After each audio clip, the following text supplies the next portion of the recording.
Namaskar, a warm welcome to World News, an Indian perspective on All India Radio. This is Aditi Lumba bringing glimpses of major developments of the day from across the globe. First, the headlines. India's southeastern coast braces for powerful cyclone Niva. Prime Minister Narendra Modi says soft power of India can change its image worldwide. US President-elect Joe Biden says his team is ready to stand up for nation's values. UN chief urges leaders of Ethiopia to protect civilians and uphold human rights, and legendary footballer player Diego Maradona passes away.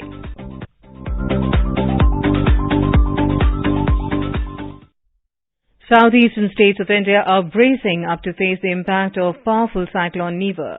Evacuation efforts in the areas are in full swing.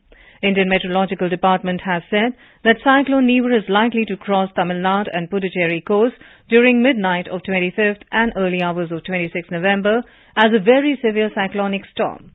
Director General of Indian Meteorological Department Dr. M. Mahapatra said cyclone Niva has the potential to cause extensive damage. He added that the intensity of rainfall will increase as the cyclone gets nearer to landfall. Deputy Commandant in National Disaster Response Force Rakesh Ranjan told AIR News that evacuation efforts are in full swing in close coordination with all the concerned agencies.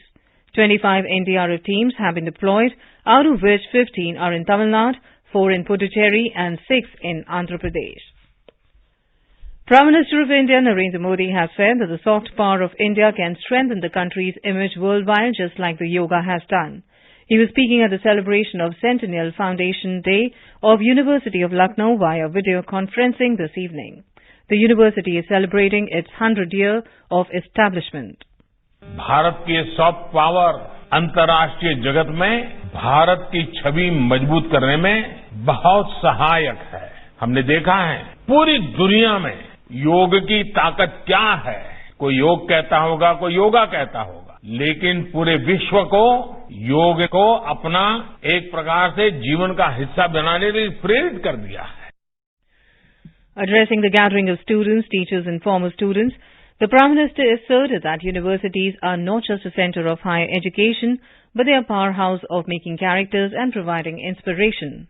University सिर्फ उच्च शिक्षा का केंद्र भर नहीं होती, ये ऊंचे लक्ष्यों, ऊंचे संकल्पों को साधने की शक्ति को हासिल करने का भी एक बहुत बड़ा पावर हाउस होता है, एक बहुत बड़ी ऊर्जा भूमि होती है, प्रेरणा भूमि होती है. यह हमारे कैरेक्टर के निर्माण का, हमारे भीतर की ताकत को जगाने की प्रेरणा स्थली भी है. He hailed the role of students and teachers during Corona period. The Prime Minister suggested that universities should do research, branding and value addition to the products famous in those districts which are under educational ambit of university. This will help the government in framing the policies and it will help the One District, One Product scheme. President-elect Joe Biden has said that United States will be ready to lead again on the global stage and his team is ready to stand up for nation's values. Mr. Biden pledged to work together with the nation's allies. Today, I'm pleased to announce nominations and staff for critical foreign policy and national security positions in my administration. It's a team that will keep our country and our people safe and secure. It's a team that reflects the fact that America is back, ready to lead the world, not retreat from it. Once again, sit at the head of the table, ready to confront our adversaries and not reject our allies, ready to stand up for our values. Introducing his foreign policy and national security team, Biden said his team had been able to begin coordinating with the Trump administration on national security, the coronavirus pandemic, and vaccine distribution plans. Biden team got the green light from General Services Administration on Monday for formal transition efforts. The White House on Tuesday gave the go-ahead for Biden to start receiving the president's daily intelligence briefing. During his presentation with his national security team, Biden urged the Senate to give his nominees a prompt hearing. He expressed hope that he could work with Republicans in good faith. The United Nations Secretary General Antonio Guterres expressed deep concern over the unfolding situation in the Tigray region of Ethiopia and its surrounding area. amid reports of a potential military offensive into the regional capital of Mekelle. He urged the leaders of Ethiopia to protect civilians, uphold human rights and ensure humanitarian access for assistance. He also called for the free and safe movement of people, regardless of their ethnic identity, across both national and international borders. Antonio Guterres urged all parties to seize this opportunity to de-escalate tensions. The United Nations has been supporting the initiative of the African Union to facilitate peaceful solutions. This is All India Radio giving you the world news. The government of Singapore has deported 15 Bangladeshis for their radical posts on the social media. These are related to the publication of Prophet Muhammad's cartoon in a French magazine and subsequent beheadings and response of the French President Emmanuel Macron. Singapore Ministry of Home Affairs said that an investigation was launched against 37 individuals, including 15 Bangladeshis, for their suspected radical inclinations.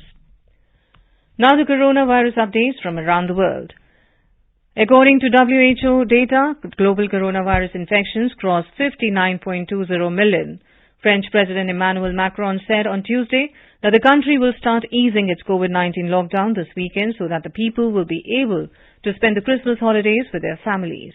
Bulgaria has imposed lockdown until December 21 to contain a surge in new coronavirus infections. In India, the COVID-19 recovery rate has improved to 93.72%.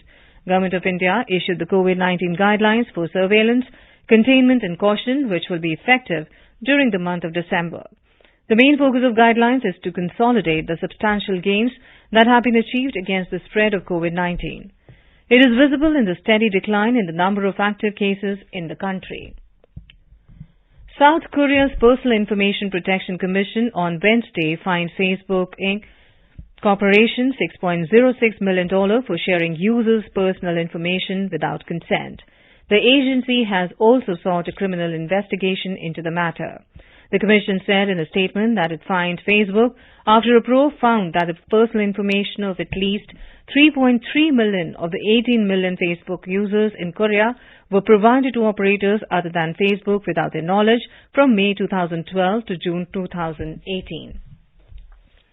About 100 pilot whales and bottlenose dolphins have died in a mass stranding in the Chatham Islands, about 800 kilometers off New Zealand's east coast. New Zealand's Department of Conservation, DOC, said that 97 pilot whales and 3 dolphins died in the stranding. Most of them were stranded during the weekend, but rescue efforts have been hampered by the remote location of the island. In late September, several hundred whales died in shallow waters off the Australian coast. Moving on to sports, legendary football player Diego Maradona passed away at 60 due to cardiac arrest. New Zealand's Greg Barclay has been elected as the new independent chairman of the International Cricket Council, ICC. The head of the New Zealand cricket team, Barclay beat Imran Khawaja in the second round of voting. Imran was interim chairman after Shashank Manohar stepped down from the post in July this year. The Australian Open is likely to be delayed by a week or two. Victorian Sports and Tourism Minister Martin Pakula told media in Melbourne that the delay is due to negotiations over health measures still continue between organisers, the tennis tours and the Victoria government. India is celebrating the 151st birth anniversary of Mahatma Gandhi. Before we end, let us listen to his favourite bhajan, Vaishnava Janto, by artists from Brazil. Vaishnava Janto Tenekaye Piji Parai Janire Pare Duke Upakare Karetoye Manabimana Vaishnava Janto Tenekaye Piji Parai Janire.